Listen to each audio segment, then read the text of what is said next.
This was a horrific night for the opposition party, regardless of how well she just spoke. It started out with Al Green.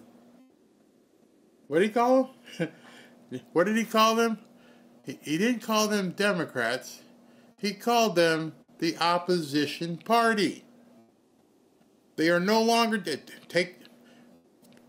Change the signs, do whatever you want, put O at their name. The Democrat Party is dead. That was a funeral. They no longer exist. I'm just telling you. Getting thrown off the House floor because he couldn't keep his emotions under control. Then they had the ridiculous paddles, which now social media is roasting. That you said false on one side and ridiculous. Elon on and the then other. finally, and maybe most terribly, the Democrats who couldn't find it in their heart to stand for objectively good things, including the 95-year-old mother of Mark Fogel and Mark, who got rescued from a Russian prison, and they couldn't even stand up for that. I thought Democrats came into this speech lost and defeated by Donald Trump, and today it looks to me like they're even more lost and even more defeated than when this speech started. I'm going to show you a piece here. I believe it's CBS News. And as you've been seeing in these last two clips, people in the media are starting to notice there's a big problem here.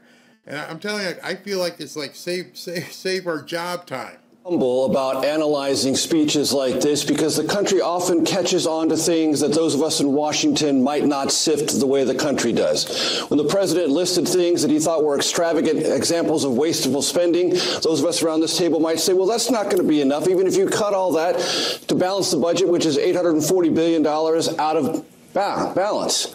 But Americans will hear it and say, wait a minute, those things sound wasteful to me. Sounds like Elon Musk and the president are on to something. There was also tremendous emotive power in several parts of the speech that I think will resonate across the country. Whether it's Laken Riley slaying her mother and sister, or Mark and his mother Malphine Fogel rescued or brought back from Russia, or a Border Patrol agent, Roberto Ortiz, or Stephanie Diller, the surviving spouse of a slain New York City police officer. Those things carry emotional weight, not only in the moment, but probably inevitably in the pass-around social media dissection of this speech. I keep my eyes and ears tuned to emotional moments like that often jump over the instantaneous Beltway analysis. The instantaneous Beltway analysis. You see, he just summed it up perfectly. You people in this Beltway, and they're talking about the Beltway around Washington, D.C., you people who are enveloped in this concrete prison that you call the Beltway, and you're only talking to each other all day, all night, everybody's the same, and you're hearing, hey, attaboys, and yeah, but you have no idea what the rest of America is thinking. And so, as he just said, y'all... People outside the Beltway loved what Trump said, and you may think it's no big deal, but they're going, what?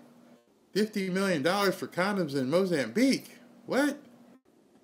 They are so devoid of being able to empathize with people outside of the Beltway, outside of their studios in New York or Washington, that they don't understand that people, real people, look at that and go, that's pretty crazy. I mean, that's absolutely nuts. What are we going to do about it? Which is an honest question. And you have no answer for them. Trump has an answer. You may not like it, but he has an answer. Cut it off. What's your answer? Well, their answer is to not even pretend that it doesn't even exist. It's all lies, lies, lies, I'm telling you. That's not going to work anymore. It's not going to work just to turn your eyes away from it and pretend like it doesn't exist. That's their modus operandi at this point. They can't even confront reality. Hey, how in the heck did we go from 5,000 to 6,000 people a day crashing the border to 10? Like I've said it for a long time, the thing that's going to do and is doing in the Democratic Party is the contrast. They used to see the images and the videos of people just coming, and everybody else going, you guys got to stop this. You can't keep it going. New York City, they're beating up cops. Everything's happening. Oh, my God, do something. What did Biden say? Oh, there's nothing I can do. Yeah, I need Congress to go do something. Give me the money. What? Do something. How about, hey, Kamala, you going to do anything about... No, Trump turns off the spigot. just like that, bam, just like that. To the point where you got border agents down there going, yeah, I feel like a Maytag repairman. There's nothing going on. 16 people yesterday. Down from like 5 and 6. 16 at Eagle Pass. That's it. 16. How did it happen?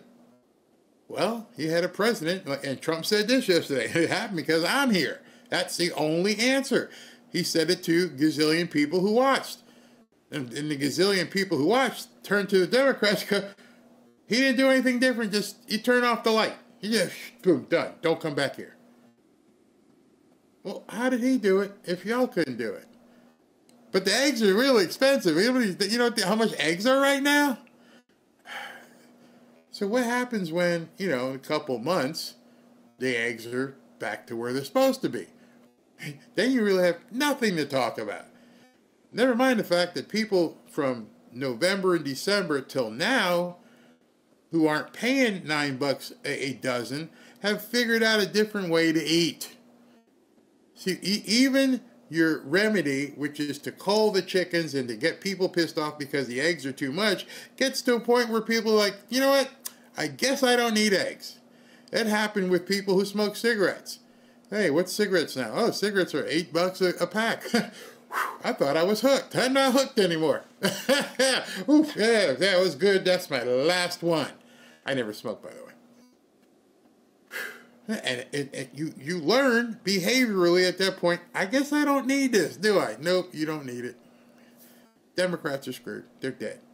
And this last part is really funny because of all the people who basically stuck a stake in the heart of the Democrats, it's best when you hear it coming from another Democrat. Will immediately bring prices down starting on day one.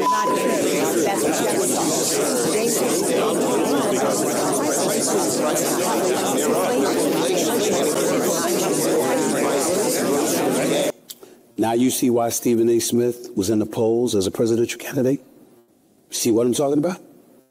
You see that idiocy right there? You talk about something, people being tone deaf. Why the hell would 22 Democratic senators be literally echoing the same thing and think that would resonate with the American people? All it shows is that the same fabric of our democracy is unchanging in the eyes of some of these officials, and as a result, the constituency they represent, which is why Donald Trump is in office. What, do I have to come up to Capitol Hill and give you lessons? Like I said earlier, I don't know who leadership is, and I don't know who involved their marketing, but that person needs to be fired, or should have been fired, about an hour after those videos hit.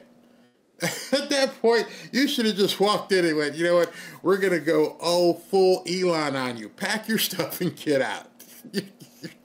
You're done. Okay, here's your severance check. Just hit the bricks. You got to go. Whoever came up with that idea looks like an idiot to anyone who's ever done any marketing.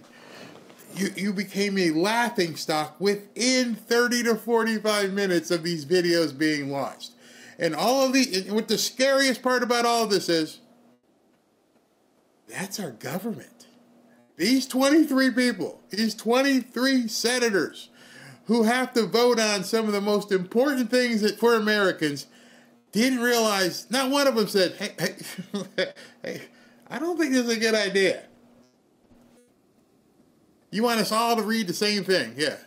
And I'll put it out on our social media like we're the ones who came up with it, yeah. You don't think people are going to notice? Seriously, you don't get it?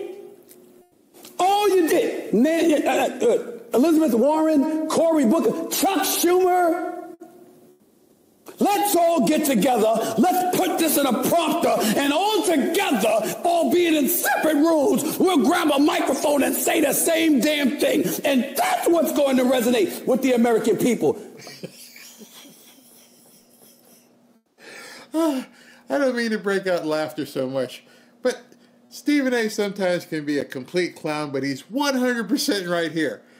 Who told you people this made sense? I mean, a sophomore in college in marketing 101, we'd be like, no, that's that's not what you want to do. That's stupid. I mean, there's many times I've sat in marketing rooms where people are pitching things to clients, and you sit back and somebody in the room has to go, that's pretty stupid. But then you see commercials on television, you're like, how did that get past so many people? It's the stupidest thing ever. Because there's someone who's making a decision, probably a little bit higher level than an intern, and the other people go, well, if you think it'll work, let's go ahead and do it. By then, they didn't run it probably through the CMO or the more senior people, and they ran with it. And it had to be coordinated because all of them had to get their phones and the little tick-tocky microphone. And they all had to read the same script, so you had to email it to everybody. And go. And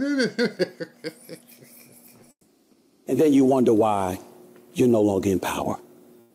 You wonder why Trump is in the White House. These people are about 10 exits past normal. Look, you just got to try harder not to suck.